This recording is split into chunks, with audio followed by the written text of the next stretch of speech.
Hey guys, Aaron Farmer here with MySugarFreeJourney.com, and today what we're going to answer is the question, does a ketogenic diet cause intestinal issues like diarrhea, heartburn, vomiting, nausea, GERD, things like that?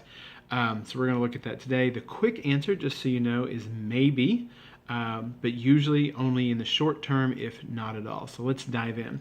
So before we get into the reasons why this might be happening, it would first be helpful to understand where this question comes from. The first time we see intestinal distress happen as a side effect of the ketogenic diet is in a 2004 study done at Johns Hopkins University, and I've got a link to the study on my blog if you'd like to check it out, where they took children with epilepsy and controlled their seizures by putting them on a liquid ketogenic diet. So these children were given shakes to drink that were high in fat and sweetened with an artificial sweetener. What we now know is that the shakes were not nutritionally complete, and the most important missing nutrient was selenium. So selenium deficiency we know can lead to hypothyroidism, which is a possible symptom of which is constipation, or dyspepsia, which is a fancy word for indigestion. So this is the first time we see it in the medical literature, and the reason that it exists in the medical literature is because they weren't feeding these children a nutritionally complete ketogenic diet. So if you are entering into a ketogenic diet using real food and not some nutritionally deficient shake, you should be fine, but there are a few reasons that may be true. We'll look into that right now. So the first thing you need to know is there may be a period of adjustment when you first start getting into a ketogenic state for the first month to 6 weeks. This is probably the most common time for this issue to come up. Sometimes it just takes a little bit of time to get adjusted to this new way of eating, especially if you're going from a really crappy standard American diet to a much cleaner, nutritionally dense diet like the ketogenic diet, where you're eating lots of healthy fats and lots of leafy greens. Sometimes your body almost goes into shock because you're giving it so much nutrition and so much fiber, and it's not used to that. And you may get some gurgling in your gut, you may have some diarrhea, you may have some constipation, and it just takes a little bit of time to get adjusted to it. So if you're new to the ketogenic diet and you are experiencing some gut discomfort or constipation, my advice would be to stick with it. Obviously, you need to be a student of your own body, and if it gets to be really painful, discontinue. But my advice would be to stick with it. Your body will come around. You're only eating the foods that you were always supposed to have been eating anyway, and your body will adjust to it. Your body wants to eat a good, clean, low-carb ketogenic diet. Maybe not. I mean, it doesn't necessarily have to be a ketogenic diet, but your body likes all of those processed grains and all that processed sugar to be out of its diet, and to eat lots of healthy fats, to eat lots of leafy greens, to eat lots of vegetables. Your body loves that. So just give it some time and it will adjust. If the discomfort persists, like I say, you might want to see a doctor, but usually it will pass after a little while. And especially as you continue to eat high fiber foods, that should help you regulate. Sometimes I will find ways to get more leafy greens in my vegetables, more leafy greens in my diet in those first couple days. I would make baked kale chips, things like that, and actually I have a recipe for those on my site if you'd like to check that out. Another issue could be lack of water. So not drinking enough water can cause issues as well. Your body uses water to help move food through your intestines. So before taking a laxative, if you think you've got an issue with constipation, maybe you just need to drink more water. Remember that the first couple weeks on a ketogenic diet, you are losing water. Your body's dumping a lot of water. And it's really, really important to up your water intake and to up your salt intake in those early days of being on a ketogenic diet.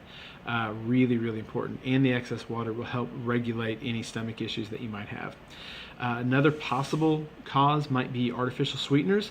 Some artificial sweeteners are not absorbed by the bowels, so they just pass right through you. They can cause diarrhea. Most notably sugar alcohols like xylitol and maltitol. Maltitol is the worst because it's the most common if you're eating like really, really cheap candy, like sugar-free gummy bears or sugar-free Russell Stover candies. 1 or 2 is not going to hurt you, but if you're eating sugar-free gummy bears by the handful, you're going to have some intestinal issues. That much maltitol is really going to hurt you. If in your zeal to cut out the sugar, you've replaced all of the sugar in your diet with a large amount of these sugar alcohols, you could get the medical condition known as disaster pants, and it is a terrible malady. One of my favorite things to do, if you ever go to Amazon and read the reviews of the sugar-free Haribo gummy bears, oh my gosh, talking about these reviews where people are talking about what happened to the gut after they ate a couple of those. It's pretty funny. Just fair warning, if you click over there and read them, you'll spend the afternoon laughing uncontrollably. Another possible, and so anyway, if the issue is you're eating a lot of sugar, alcohols, you're eating a lot of sugar, artificial sweeteners, just cut back on the artificial sweeteners. The great thing about cutting back on the sugar is you should lose some of the drive and the desire to have that sweet in your diet. Just let that happen. Start taking the amount of sweet in your diet from artificial sweeteners as well as the sugar, and start cutting that back little by little, and you should see those issues subside. Another issue that might happen is incorrect posture in the bathroom. This is one of those things that I didn't even know about for a while, and once I found it out, my life was changed forever. So one of the podcasts I listened to, they were advertising for a squatty potty. So if you don't know what a squatty potty is, it's a stool basically you put around your toilet, and it lifts your feet up.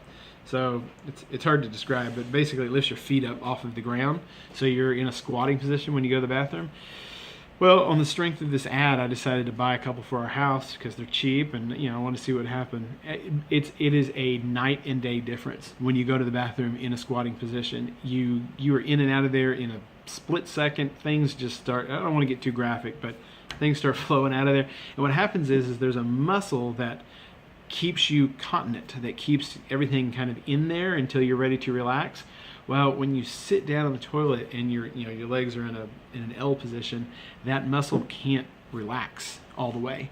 And so when you sit in a squatting position, that muscle relaxes, things move much easier. And Squatty Potty has a great video with a unicorn that you need to check out, and it's a funny video and explains exactly what the Squatty Potty does. But you might just be sitting incorrectly in the bathroom. Pick yourself up a Squatty Potty. You can get one from Amazon. If you'll go to mysugarfreejourney.com/Amazon, that's an affiliate link to Amazon. It helps support some of the work that we do. You can click over to Squatty Potty and buy one. Like I said, it was a night and day difference when we got it. I love my Squatty Potty, and give yourself a laugh and go watch that unicorn video. It's great. So there are some things that you can do if you're experiencing intestinal distress on a ketogenic diet, but most of the issues will self-correct after a few weeks. And in fact, I say most people don't experience any problems like this on a ketogenic diet. But if you found this video because you're having some intestinal distress, just for the most part, stick with it. You just want to stick with it. Let your body adjust to this new way of eating. Make sure you're getting plenty of water. Make sure you're getting plenty of salt in your diet, and then just stick to it for at least a month to 6 weeks, and see if everything starts to go back to normal and regulate. And of course, if problems persist, you want to see your doctor.